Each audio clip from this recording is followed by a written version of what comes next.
Renaud Séchant, l'artiste né au cœur du splendide Paris, qui a autrefois captivé la France entière par sa voix rauque et son esprit libre, a aujourd'hui 73 ans. Sur son visage, de profondes rides se creusent, telles des routes sinueuses menant au souvenir d'une vie de rébellion, d'amour, de déception et de nostalgie. Et on se souvient souvent de lui comme d'un symbole de liberté, d'un Paris poussiéreux, de l'esprit de résistance et de chansons qui ont ému des générations. Mais peu de gens savent que derrière l'image de cet artiste se cache une personne qui porte toujours en elle une profonde tristesse, une blessure qui ne guérit jamais. À 73 ans, Renaud a tout connu. La gloire, l'amour, la perte et une solitude déchirante. Lorsqu'il évoquait la plus grande tristesse de sa vie, la France entière semblait silencieuse, car dans sa voix rauque résonnait l'écho d'une âme fatiguée, encore en quête de soi. Renaud est né le 11 mai 1952 dans le 14e arrondissement de Paris, au sein d'une famille intellectuelle mais complexe. Son père était Olivier Séchant, célèbre écrivain et traducteur, et sa mère, Solange, une femme douce et passionnée de littérature. La famille était riche en livres et en mots, mais manquait de la chaleur humaine nécessaire à un enfant.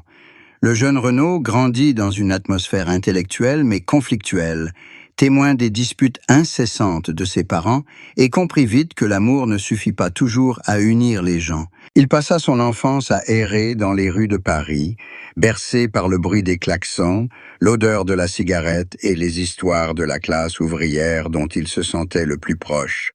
C'est peut-être là, parmi les ruelles étroites et la musique résonnant dans la taverne, qu'il trouva son âme, une âme de rebelle mais pleine d'émotions. Renaud s'est tourné vers la musique non pas comme un rêve lointain, mais comme une nécessité de survie.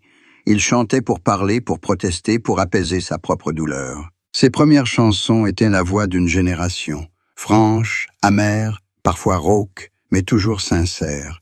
La naissance d'Hexagone en 1975 devint immédiatement un symbole. On le surnommait la voix du peuple, le poète des oubliés. Mais Renaud n'a jamais voulu être un héros. Il voulait juste dire ce que les autres n'osaient pas dire. Dans chacune de ses chansons, on retrouve l'ombre des pauvres, des ouvriers, de la jeunesse en difficulté et de lui-même, un homme qui se sentait toujours perdu dans le monde. Cependant, c'est cette sensibilité qui a fait de sa vie un chemin semé d'embûches. Entouré par la célébrité, Renaud commença à s'égarer. Dans les années 1980, il était l'un des chanteurs les plus populaires de France. L'album Morgane de Toi se vendit à des millions d'exemplaires, et la chanson du même nom, écrite pour sa fille Lolita, devint une chanson d'amour immortelle. On y découvrait un Renaud doux et vulnérable, aux antipodes de l'image rebelle qu'il avait habituellement. Son amour pour sa fille était la chose la plus pure de sa vie tumultueuse. Lolita était sa fierté, et aussi une rare lueur d'espoir dans ces journées pleines d'alcool et de tristesse. L'amour et le mariage de Renaud furent également un chapitre douloureux. Il était marié à Dominique Kilicchini, une femme belle et intelligente qui l'accompagna pendant les années les plus glorieuses de sa carrière. Ils eurent ensemble une fille, Lolita, symbole d'amour, d'espoir et de salut. Mais Renaud, avec sa nature indisciplinée et son âme tourmentée, ne put maintenir ce bonheur éternellement. L'alcoolisme commença à le gagner. La solitude sous les projecteurs tua peu à peu les moments de paix familiale. Dominique l'aimait, mais elle était aussi lasse de l'ivresse incessante, des nuits où il ne revenait pas. Après leur rupture, Renaud sombra dans un profond désespoir. Il dit un jour « Perdre Dominique, c'était perdre la meilleure part de moi. » Renaud retomba amoureux, cherchant le bonheur auprès d'autres femmes, mais peut-être n'échappa-t-il jamais vraiment à Dominique. Ses chansons ultérieures, qu'elles soient politiques ou sociales, étaient empreintes de la tristesse d'un homme qui avait et ne pouvait revenir. Sa liaison suivante avec Romane Cerda, une chanteuse beaucoup plus jeune que lui donna un fils, Malone, mais ce ne fut pas sans tragédie. Ils se marièrent en 2005, et pendant les premières années, Renaud sembla avoir retrouvé la joie de vivre. Malone était le dernier rayon de soleil dans son cœur. Il chanta pour son fils, lui écrivit, et lui dit que le simple fait de le voir sourire pouvait lui faire oublier toute sa douleur. Mais ensuite, le vieux mal, l'alcool, la dépression et la peur de la solitude refit surface. Romane le quitta, emmenant Malone avec elle, et Renaud se retrouva seul dans l'obscurité. La plus grande tristesse de la vie de Renaud ne fut peut-être pas la perte de sa réputation ou de sa santé, mais la perte des êtres qu'il aimait. Lorsque Lolita grandit et fonda une famille, lorsque Malone ne fut plus à ses côtés chaque jour, il se sentit redevenu le garçon solitaire qu'il était autrefois, un homme assis dans une maison pleine de souvenirs, écoutant de vieilles chansons et buvant pour oublier la réalité. Des amis racontaient qu'il fut un temps où il avait failli mourir d'alcoolisme. Son visage était défiguré, sa voix rauque, son corps affaibli. Il y avait des nuits où il était assis seul dans un petit café, silencieux pendant des heures, comme s'il parlait au passé. La santé de Renaud s'était sérieusement détériorée au cours des 2 dernières décennies.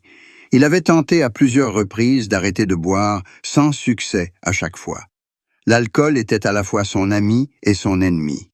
Il l'aidait à écrire, à chanter, à endurer, mais le détruisait aussi jour après jour. Sa famille, et surtout Lolita, lui avaient conseillé à plusieurs reprises d'arrêter.